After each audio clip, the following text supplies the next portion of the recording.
What's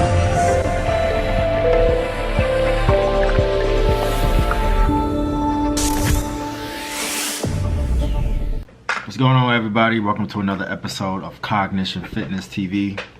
And it's been a minute since I did a commentary video on one of my workouts, so I thought it would be a good time to give some commentary on some of my videos, especially this one. I've noticed over the past month or two, compared to my earlier videos, that my depth has been tremendously better.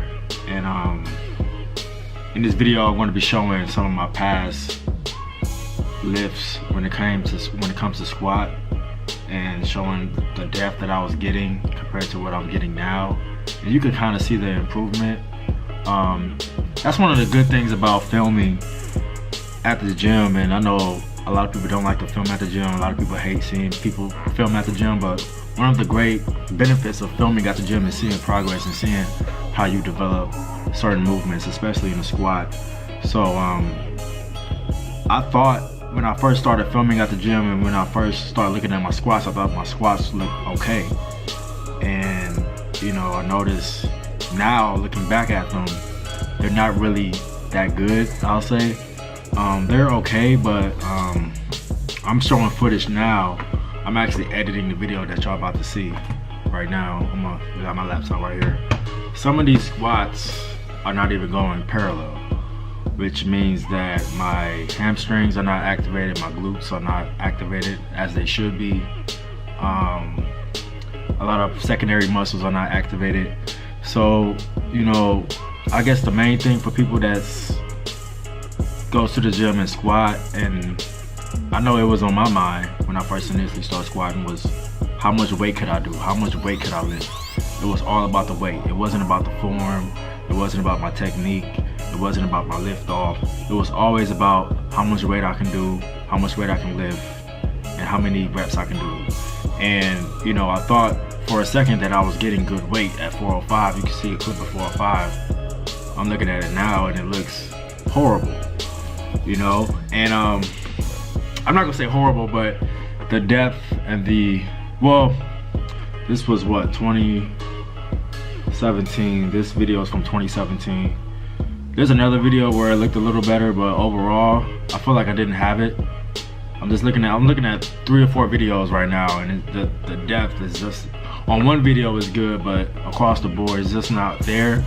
And you know, when it comes to squatting, you want to hit proper depth, you want to hit proper form. That is very, very important in terms of muscle contraction and in terms of overall muscle growth. You want to hit proper depth to engage every part of the leg muscle when it comes to squat. So, you know, for those who don't like the film, maybe it's important now, you know, to take out a camera and just set it up to where you can properly see yourself, you can properly see your form, technique, and watch it and grow it, and grow from that. Because, you know, like in every other profession, you see, for example, football, for example, basketball, they look at film, they look at tape of what they can do better. They look at what they did on tape, and then they go back into the film room and analyze it, and then they come back again and try to improve on what they initially did wrong, which is viewable on the tape. You know what I mean? So it's important to film. I know a lot of people don't like to see people film, and you know, it takes time to film. It does take time to film, but overall it's worth it because you're gonna grow from it. You're gonna see the mistakes that you did a year ago. You're gonna see the progress that you have done so far. You know, and I'm looking at this leg session now. I'm looking at the working sets. Typically I do about 4 or 5 working sets. For me, that's 315 and 365 for right now. And I'm looking at the depth, and it looks so much better. It looks so much better compared to a year ago. And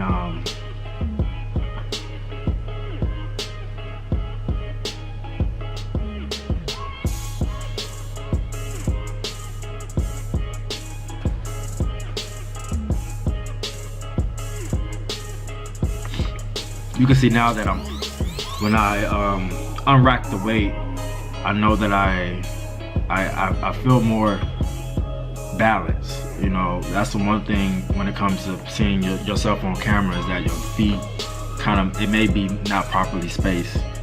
And now that I see myself, a year ago the feet was a little closer. Now I'm spreading my feet more apart, and I'm getting proper balance when it comes to a lift off.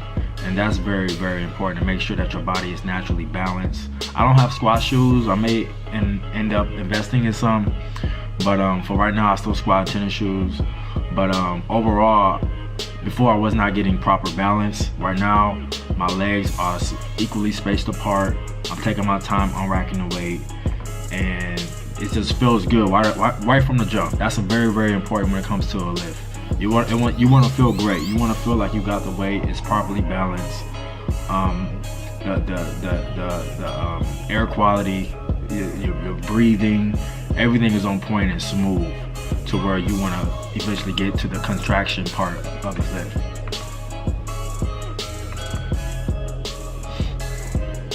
Now, this has been a big debate on going parallel or going beyond parallel. You can see in the earlier videos, I wasn't even going parallel. I was maybe an inch or two off of parallel. So I feel like if you go parallel, beyond parallel, it always depends. It kind of depends on your body form, your body type. I'm a very tall person, so to go beyond parallel for me is it kind of puts a little bit too much pressure on my knees. But you kind of want to go until you really, really feel it. And the depth that I'm hitting now, going parallel, some lifts I go beyond parallel, but overall I really want to feel my glutes and my hamstrings contract. I really want to feel those muscles contract, and once I feel those muscles contract, I know that I'm at a proper depth. I know when I'm in a hole, a lot of people don't want to be in the hole, but you know, that's a great way to just get comfortable, just being down there, just being deep in the hole when you're at your weakest point. When it comes to the squat, the hole is when you're at your weakest. That's why you don't see a lot of people going parallel or beyond parallel, because it's very, very difficult. And sometimes you can get stuck, which means you gotta bail out, you gotta unrack the weights. You can see on this video I got safety bars down there, so some people don't have safety bars, you know. So you know, it's very, very important to have safety bars if you don't have a spotter, to just go down into the hole and just hold it for like, you know, 3 or 4 seconds, just to get that feeling, just to get the proper depth of what you have to hit. And once you constantly do that over a period of time, it kind of commits to memory, muscle memory, and it becomes natural. It becomes natural, and you know, it definitely takes time to do or to get comfortable with.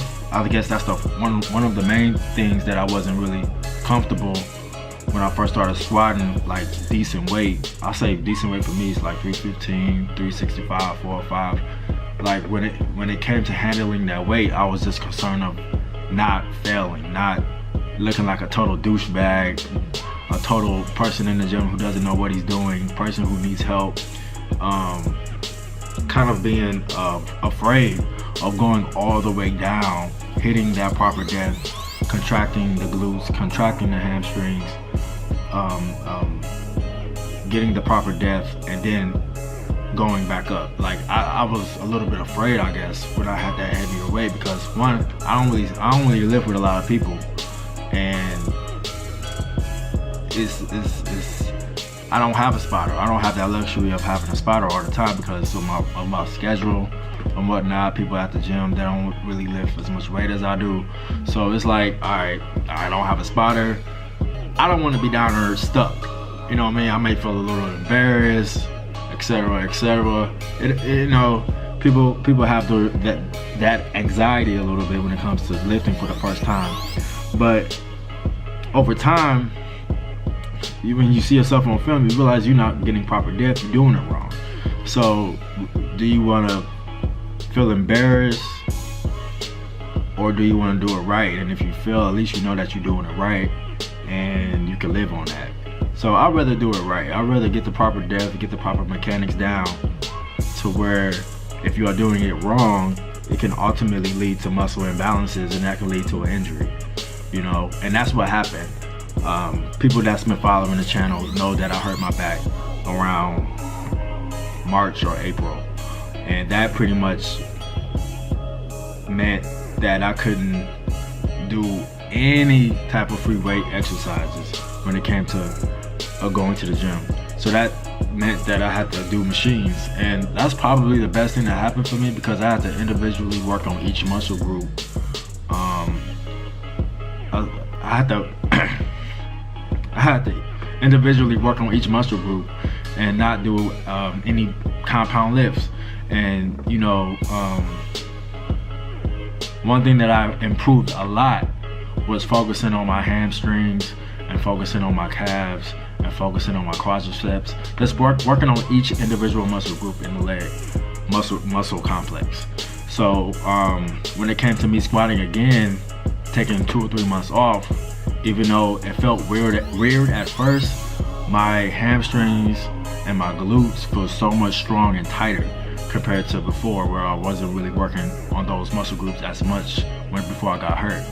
And you know, getting hurt and you kind of take a step back and realize what you're doing wrong, what you can improve on. Watching a lot of film, I watched a lot of film, and I've realized I gotta redo my whole entire squat to where it feels good. I look forward to squat day, and most importantly, I'm balanced and my muscle cohesiveness is all there. My body, my mind, my skeletal system, everything is in cohesiveness to where I don't get hurt again. Because getting hurt and doing movements the wrong way and being on the couch for a week, missing work, missing activities, it sucks. It sucks really, really bad. And that's one of the things that I want to reach out to people and try to get them to watch themselves, see what they're doing wrong, and help to improve them into doing it right. Okay, so that was the best thing that really happened for me this year. You know, I didn't really post a lot of leg videos. There was a stretch where I was just posting chest workouts because that's the only thing that I could do. I could just go to the gym, do a little chest workout, and just completing. It's the lower back, the whole vertebrae.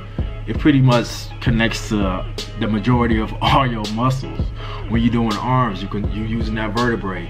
When you work in that lower body complex, using that lumbar vertebrae. And that's exactly what I heard. I heard my lumbar vertebrae, which connects to my legs, my abdominals.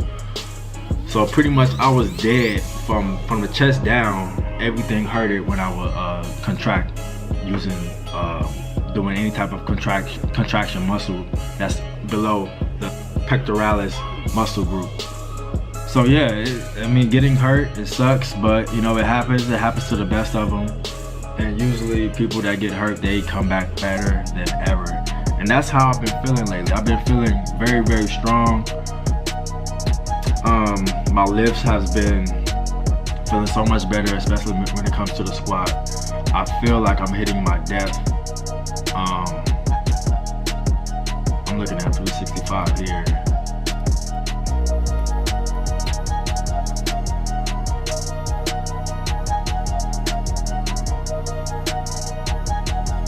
I see, okay, let's break it down. Unrack the weight, there we go. You see my glutes, you see my hamstrings.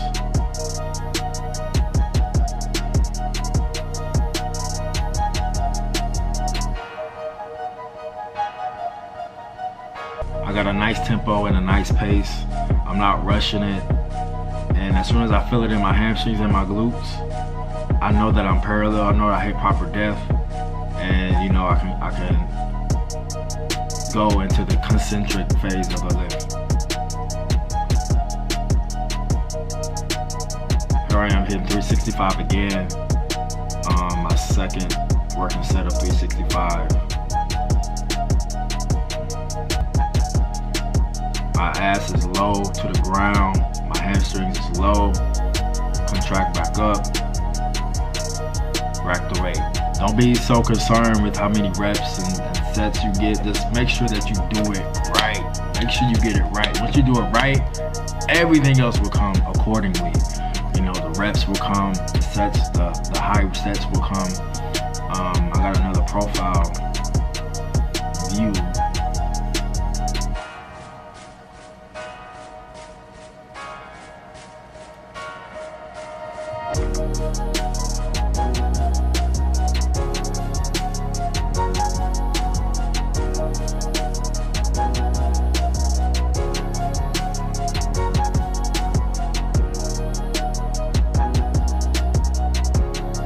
you can see in the profile view, I'm well below parallel. So you know, I'm getting great depth on my squats now. I feel great about squatting again.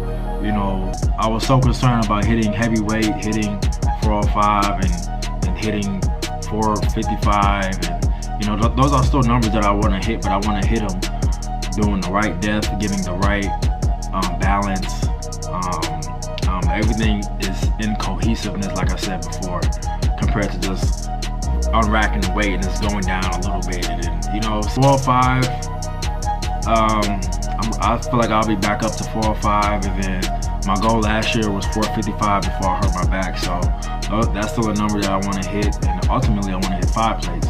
But I want to do it with proper form. If I don't have proper form, I'm not gonna count that as a accomplishment. I'm not gonna count it. You know, so only quality reps count from now on. You know, you can go back in time and look at the old videos. A lot of those reps, they don't count. They don't count. Doesn't mean I didn't work my legs that day, because I never skip leg day. I work legs twice a week. I take great pride in working the lower body. A lot of people don't do it, especially at my gym. People don't work legs. You see that a lot of gyms, people don't work legs. So I take a lot of pride in working legs, making sure that you're hitting proper depth, making sure that you're hitting proper form, and making sure that you're taking your time, and most importantly, making sure that you enjoy it. Making sure that you wake up the next morning feeling the pain, the muscle growth. I won't say pain, but the growth all up in your legs. You should feel it if you hit proper depth, and if you actually had a high intensity and worked hard the day before. You should be feeling aching. Your muscles should be aching. That means your muscles are growing. That's a good thing. And it came to a point where I wasn't feeling that at all. You know, that means that, hey, something was off, which now I know. You know, so yeah, man. A lot of people don't look at themselves and feel like, hey, a lot of people feel like they're doing everything right, and especially, you know, the ones that's a little arrogant. You know, I have a tendency to be arrogant at times, but hey, you have to assess yourself and analyze yourself and see what are your strengths, what are your weaknesses. Everybody has strengths, everybody has a weakness. I don't care if you are the best bodybuilder in the world. Who was that? Phil Heath, or the other guy, because he lost. Phil Heath lost. The Flexatron guy, I forgot his name, but he upset at Phil Heath, so he's the top. I'm pretty sure he has strengths and he has weaknesses. Everybody is not perfect. There's no one that's perfect, and it's our job as humans to strive to be perfect. But in actuality, we know that's never going to come. There's never been a perfect human being ever in life. You know, so it kind of makes it fun to strive to be perfect, and to be perfect, you have to find out what are your weaknesses and improve on those things to where you can ultimately grow and strive to be perfect. You know what I'm saying? So that comes to the gym, but you could take it outside of the gym, and that applies to mostly everything in life. You know, figuring out your weaknesses at whatever it is and trying to improve on it. And once you improve on it, it's going to be a new weakness. It never stops. It's cyclical. It's always going and going and going until the end of time, until we go elsewhere. You know what I'm saying? But it makes it fun for us to see what we can improve on, what we can do better in, and work on that. You know what I'm saying? That's the overall lesson that I wanted to show with y'all in this video. Very, you know, I kind of missed the videos that when I first started. Everybody know that I was a little bit too preachy. I kind of wind it down a little bit, but I want to get back to a lot of the motivational videos that I used to upload a lot. Back then I had more time. I'm so busy now. I got a lot of things going on, especially with the Cognition Fitness TV channel. I got a new website coming, clothes, merchandise, training programs. I'm working, man. I'm working. Look.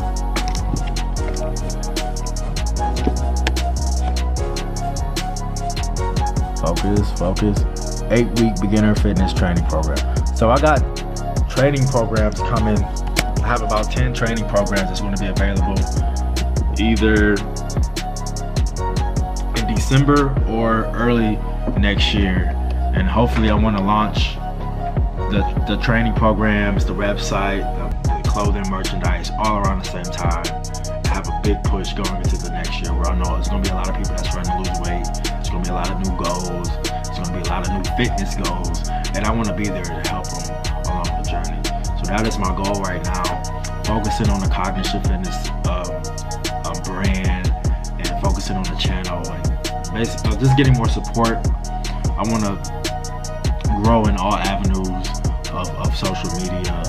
I know the YouTube, but I also got the Cognition Fitness Instagram and the Facebook, and the website will be coming as well. So I got different entities of Cognition Fitness in all areas of social media to where people will have access to get in touch with me. Personally, you can follow me at Mike Lee Fitness on Instagram. That is my personal Instagram page. And as always, you can subscribe to the channel at Cognition Fitness TV on YouTube, on Instagram, and on Facebook. That completes this video. I hope you learned something today, because I sure did. I hope y'all enjoyed the highlights of my latest leg session. It's only going to get better from here. I hope y'all will be with me along the journey.